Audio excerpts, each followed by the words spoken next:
Hello everyone, welcome. I am Shalini Pandey, and today in this session we are going to discuss Shakespearean tragedy. What is Shakespearean tragedy? A Shakespearean tragedy is a play written by Shakespeare. Shakespearean tragedy has got its own specific features, elements, which distinguishes it from other kind of tragedies. Shakespeare is mostly indebted to Aristotle theory of tragedy in his works for his tragedy. So what is Aristotle theory of tragedy? A tragedy is the imitation of an action that is serious and also as having magnitude complete in itself, in appropriate and pleasurable language, in a dramatic rather than narrative form, with incidents arousing pity and fear, wherewith to accomplish a catharsis of these emotions. So, this is a definition of tragedy. Um, and in the Webster Dictionary, what is the definition of tragedy? Tragedy is a serious play or drama typically dealing with the problems of a central character and leading to an unhappy or disastrous ending, brought on as an ancient drama by fate and tragic flaw in this character, or in the modern drama usually by moral weakness, psychological maladjustment, or social pressures. So this is a definition in Webster Dictionary. Now let's move on to discuss Shakespearean tragedy. There are certain elements here, and this form the shape of Shakespearean tragedy. So elements are like a tragic hero, a struggle between good and evil, hamartia, tragic waste, external conflict, internal conflict, catharsis, supernatural elements, lack of poetic justice, comic relief. So let's discuss one by one. First of all, we will discuss the tragic hero. So, tragic hero is very important. A tragic hero is one of the most significant element of Shakespearean tragedy. This type of tragedy is essentially a one-man show, and only basically one man is very prominent protagonist of this kind of tragedies. It is a story about one or sometimes two characters, like a two in a Romeo and Juliet and Antony and Cleopatra. Otherwise, in Hamlet, Macbeth, all those things, all those tragedies, there are one who is only important. The protagonist, the hero, who might be either male or female. That protagonist can be male also and female also, but must endure suffering due to the defect in their character. There is a certain kind of defect, certain kind of flaw, fault in their character, because of they suffer an unavoidable twist of it, and they suffer because of things which cannot be avoided, the suffering of the fate which cannot be avoided by them, or both. The hero must be the most tragic personality in the play, and hero is the tragic personality in the play. According to Andrew Cecil Bradley, a noted 20th century Shakespearean scholar, a Shakespearean tragedy is essentially a tale of suffering. It is a story of suffering and calamities conducting to death, and afterward it leads to the death of hero. The hero has to face death in the end. So this kind of is a Shakespearean tragedy. An important element of the tragic hero is that he or she is a towering personality, high-fi personality in her estate or in his estate, kingdom, country. The person belongs to elite section of society and holds a very high position, often one of the royalty. He may be king, he may be prince, often. And tragic heroes are kings, princes, or military generals who are very important to their subjects. Take Hamlet for example. Hamlet was Prince of Denmark. He is an intellectual, highly educated, sociable, charming, and of a philosophic bent of mind. The hero is such an important person that his or her death gives rise to intense chaos, disturbance, turmoil all over the land. So it is a very conspicuous person. Like Hamlet is a prince, King Lear is a king. Macbeth belonged to royal family. He was a cousin of King Duncan, who was a king of Scotland, and Macbeth is also a trusted kinsman and general. Othello, Othello is a great warrior and brave general. So they are very high-fi people, and this exalted personage suffers greatly in tragedy. Their suffering and calamities is exceptional, and their suffering is contrasted with their previous happiness. So there is a contrast also with the previous happiness and the present suffering. So now let's move on to the second quality, good or evil. Shakespearean tragedies play out the struggle between good and evil. Most of them deals with the supremacy of evil and defeat of the good. So there is a supremacy of evil also. Evil has a very great role to play. According to Edward Dowden, a 19th century noted poet and literary critic, tragedy as conceived by Shakespeare is concerned with the ruin or restoration of the soul and the life of man. In other words, its subject is the struggle of good and evil in the world. So, in the tragedies of Shakespeare, there is a struggle, constant struggle between good and evil. For example, the reader of the Hamlet is left with the idea that Denmark will undoubtedly experience something negative. There was a foreshadowing of a negative. Even if the reader has a hint, the play's common folk frequently aren't aware of the impending doom, so they cannot do anything. And the mob in the Julius Caesar, the play Julius Caesar, is ignorant of the King Caesar's internal conflict between virtue and evil. There was an internal conflict between in the Caesar's mind. They are likewise unaware of the Cassius' secret and cunning intentions. Shakespeare's dramas are full of examples where good loses to evil successes over goodness. The reason for this is that whereas goodness is open and readily evident to everybody, we can see the goodness everywhere. Their plans we know very well, but the evil is very secretive. They are concealed, always concealed, and we don't know what they are going to do next. Because of his virtue, the protagonist or a hero who is also the tragedy's most holy and honest character is tasked with overwhelming the greatest evil. So, reality is this. As a result, he suffers. The hero suffers, the protagonist suffers terribly, and ultimately fails due to his fatal flaw, that is, a deadly fault. This tragic sentiment is perfectly illustrated by Hamlet in the following lines. That, "O curd spite, that ever I born to set it right." So this kind of sentiment is there. So there is a constant struggle. The theme of the Shakespearean tragedy is a struggle between good and evil, resulting in a serious convulsions and disturbances, sorrows, suffering, and death. It depicts men and women struggling with evil, often succumbing to it. Often goodness also get defeat in the hand of evil and brought to death by it. Sometimes they get death also.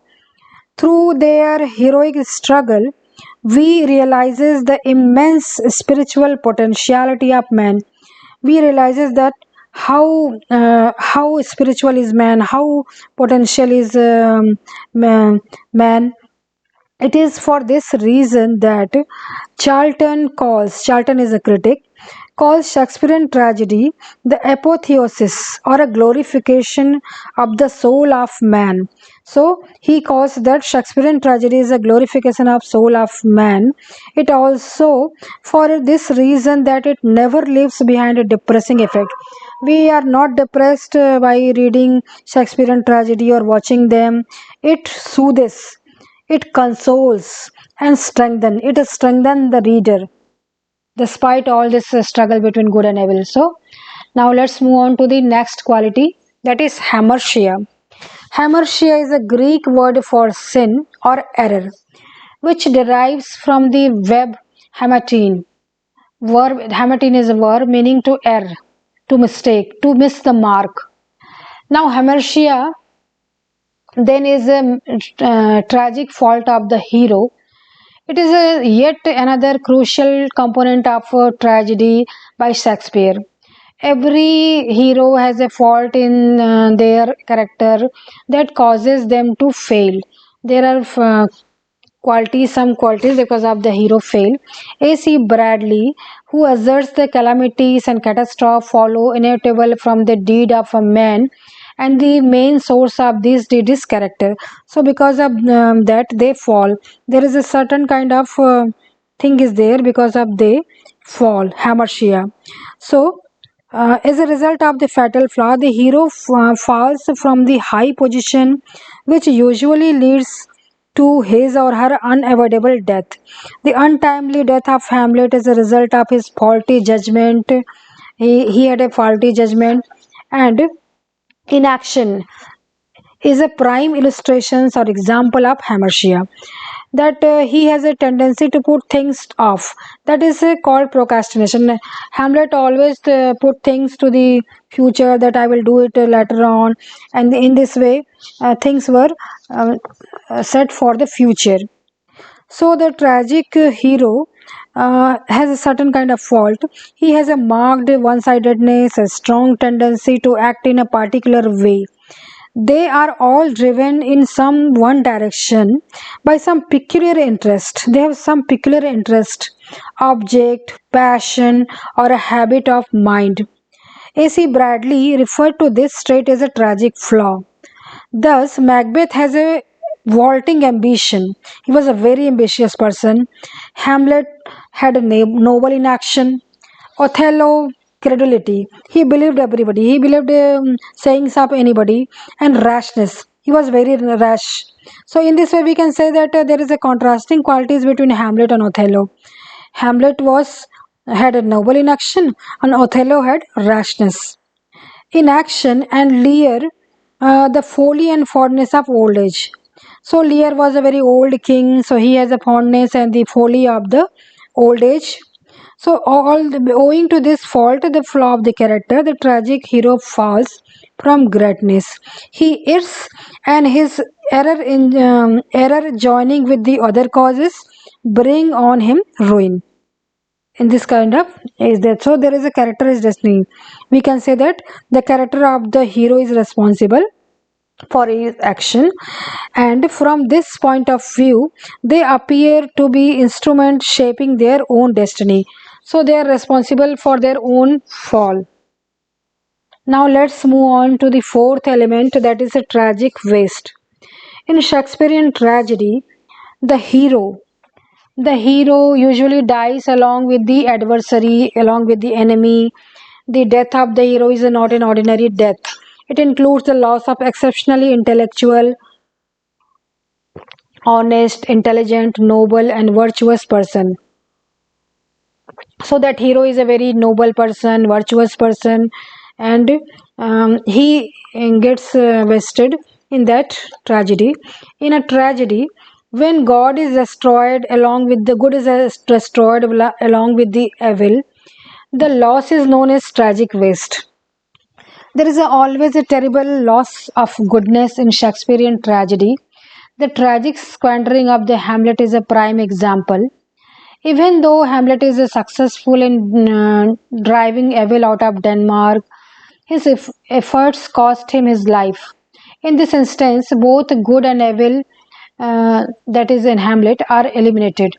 That good, that is Hamlet, is eliminated, and evil, that is that Claudius, is also eliminated at the end.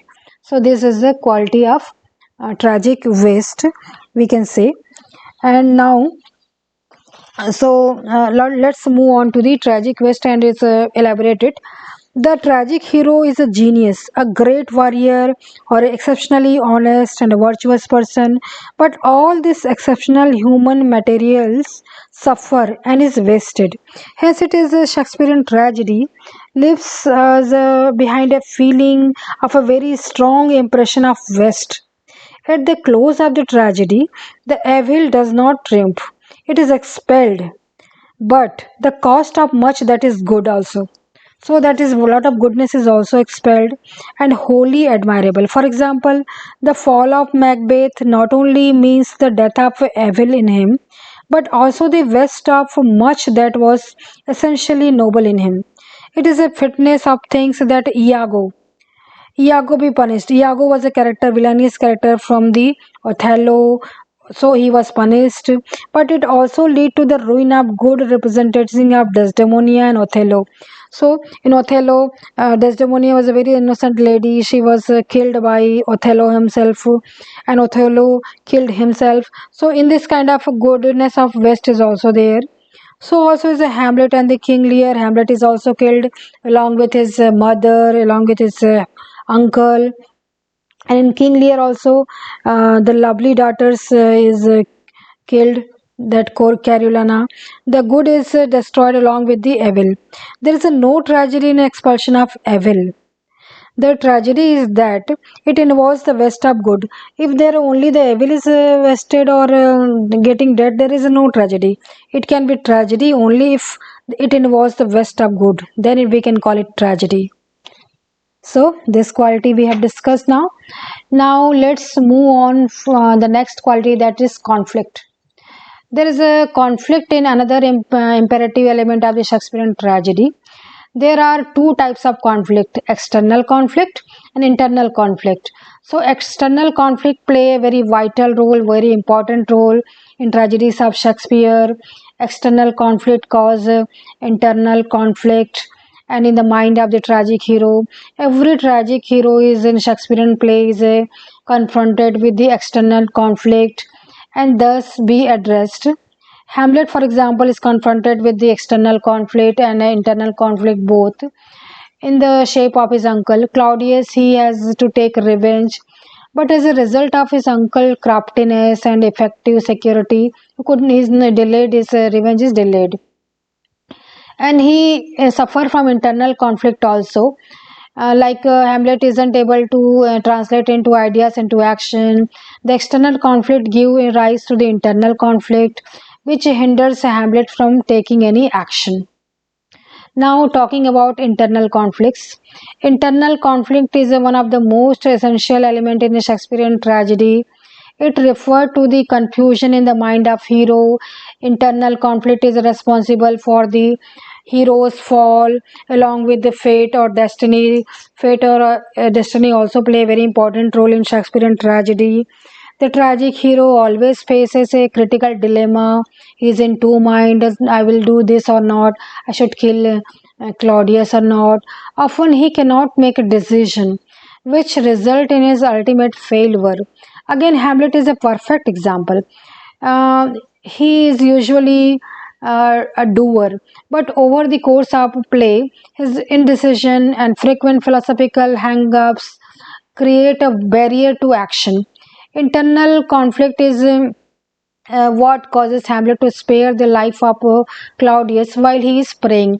So that Hamlet is not able to kill Claudius while he was praying, because he thought that if I will kill my uncle while he is praying, he will immediately go to heaven, and my father is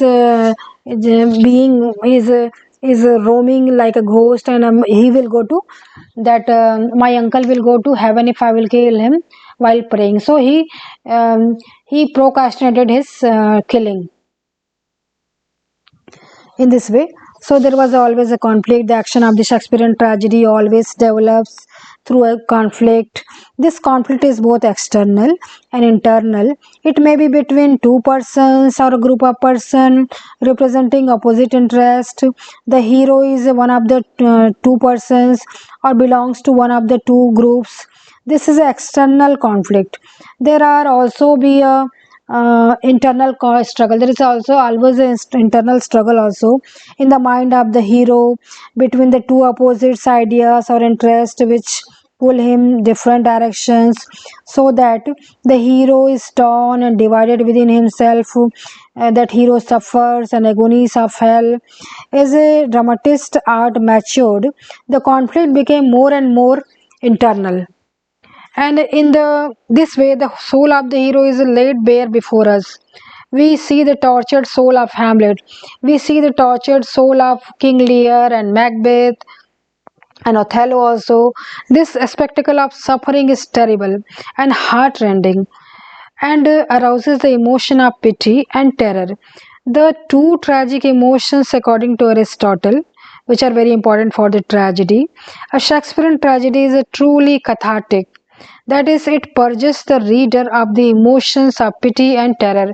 So, we are totally purged of these emotions by reading Shakespearean play or by watching it.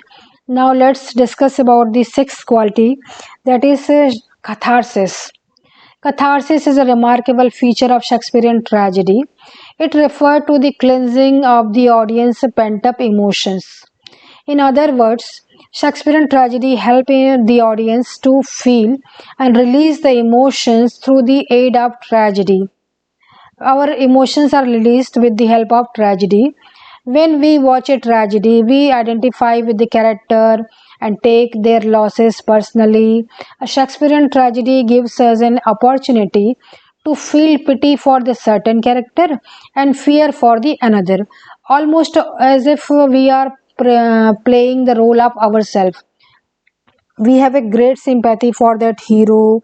We sympathize with him, and the hero hardship compels us to empathize with him, to sympathize with him.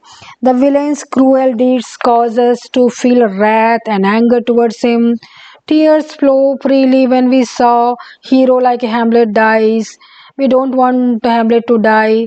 We don't want that Desdemona should die. We don't want Ophelia to drown in the river. At the same time, we feel both sorry for Hamlet and happy that Claudius has received this proper punishment. So we feel happy if villain is getting his punishment and death. We feel happy, and we feel sorry if our hero is getting punished or he is getting death. So we just kind of make a relation with our characters. Such is the quality of Shakespearean tragedy. Now let's move forward towards supernatural elements. The supernatural elements are the another key aspects of the Shakespearean tragedy. They play a very important role in creating an atmosphere of awe, wonder, and sometimes fear also. Usually, the story and the plot are advanced by the using supernatural elements. Story is a lot dependent upon these supernatural elements, and the ghost that the Hamlet sees is crucial in igniting the internal turmoil, and witches are responsible for the prophecies and for the furthering of the plot in Macbeth.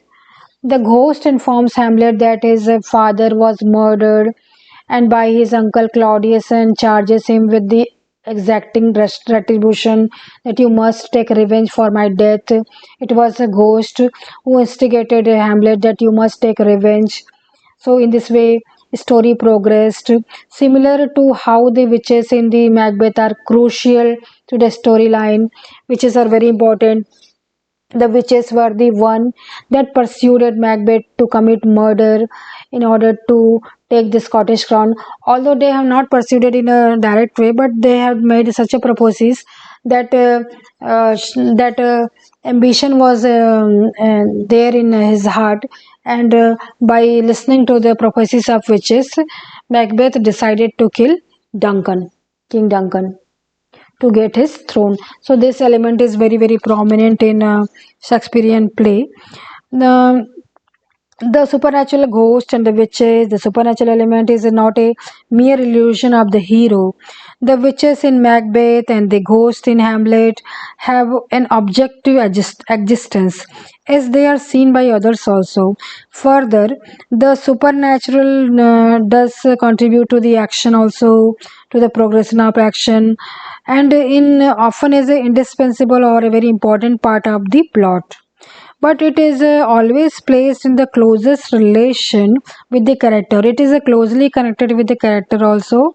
It gives a confirmation and distinct forms to inner working of the hero's mind. But that so prophecies of the witches matched with the inner ambitions of the Macbeth to become king of Scotland. It was a closely match between them, but it is a merely suggestive. The hero is quite free to accept the suggestion or reject it. So witches mad prophecies, but he was free that whether to accept prophecies or not, as Banco rejected their prophecies and he did nothing. And in the same way, Hamlet could avoid his suffering. But he believed the ghost of his father, but it is a merely suggestive, and so they have their own choice. The hero follows his suggestion because it is squares with the evil within his own bosom. It is this way that a supernatural hasten the downfall of the hero. So supernatural play a very important role in progression of the story. There is one more thing is there. Some abnormal condition of mind is also there in Shakespearean play. Is insanity is there, somnambulism is there, or a excitable imagination resulting in hallucinations. Thus King Lear suffered from insanity. He became insane. Macbeth has hallucination. He hallucinates and that dagger and ghost of Banco, and the Lady Macbeth walks in her sleep. She suffers from somnambulism. So this kind of deformity is also there. Then there is a most of the tragedies, chance play is also prominent as it does in life itself. Such chance happenings always work against the hero and quickens his downfall. Macbeth is the only tragedy where Shakespeare form, which chances events are very less there. Otherwise, the dramatists make only a sparing use of such accident for any large admission of it. And so we can say that a very important factor is that fate also play a very important role in Shakespearean play. Now let's move forward for the third and the eighth quality, that is the absence of poetic justice. Poetic justice means good is rewarded and evil is punished. It referred to the situation in which everything comes to fitting and just end. Does it happens in life? No. Shakespeare tragedies don't contain poetic justice. Instead, they only provide partial justice. Shakespeare understood that poetic justice rarely occurs in real life. It is out of life.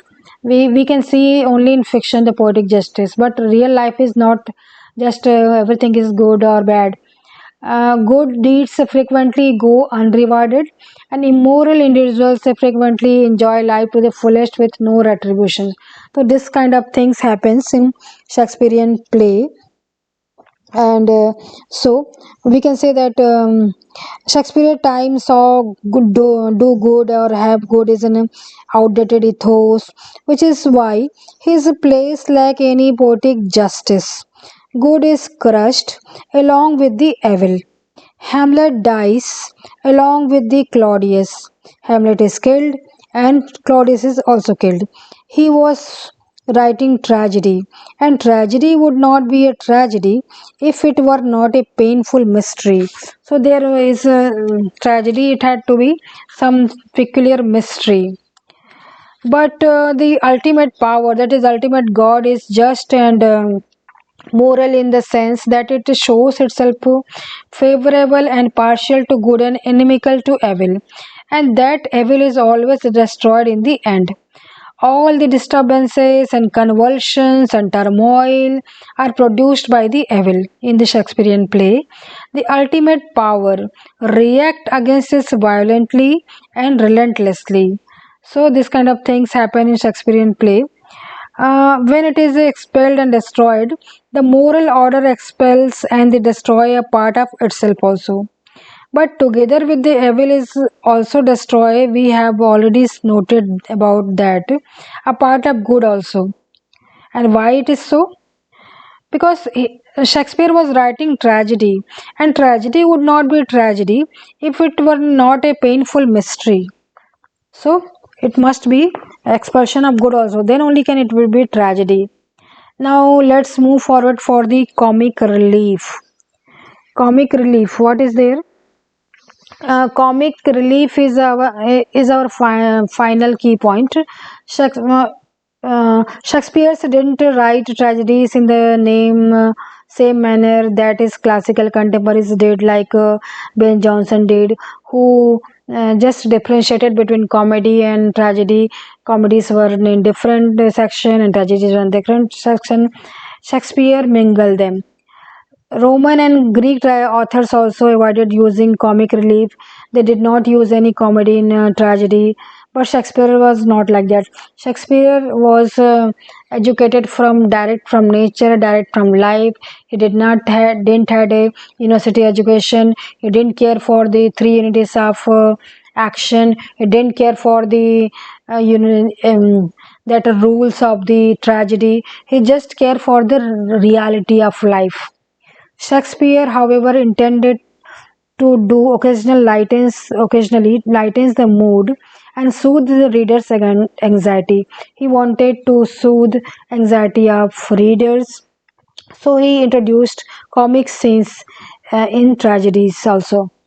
The grave digging scene in Hamlet is there. The drunken porter scene in Macbeth. The fool is smarter than in King's dialogue in King Lear. And the Polonius speeches in Hamlet are few instances or examples of comic relief situations. So this kind of situations is also there. So we can say that there are a lot of things in Shakespearean plays which are very. And one more thing is there. There is a calm and serenity in the end. In the Shakespearean play, it may also be noted that though the tragic hero cannot be saved from the ultimate doom, tragic hero gets his doom, his death. He is granted just before the end a glimpse of what might have been, a conversion in outlook which enables him to die with a sane and a cleansed mind, a true conception of their own action, painful as they may be, but sheds light into their soul. They form a fresh attitude towards life, which banishes a part of the evil in their beings. So, Macbeth, villain though he may be, realizes a new beauty in existence at last.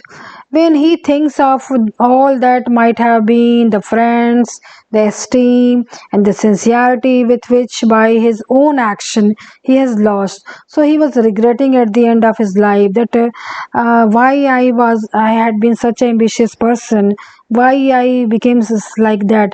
Otherwise, all these enemies would have been my friends. So he had a good realization at the end. Othello regains some of his former nobility and dignity just before the end. A sort of calm descent on the tragic heroes, right in the manner of the greatest Greek tragedies. So, it is a case with the Shakespearean tragedy. It is owing to this serenity, this calmness at the end that the readers are never left crushed or pessimistic despite the tremendous waste involved. So we feel very good and very feel calm and serene at the end of the Shakespearean tragedy. So this was the qualities of the Shakespearean tragedy. Hope you like this video. Thank you so much.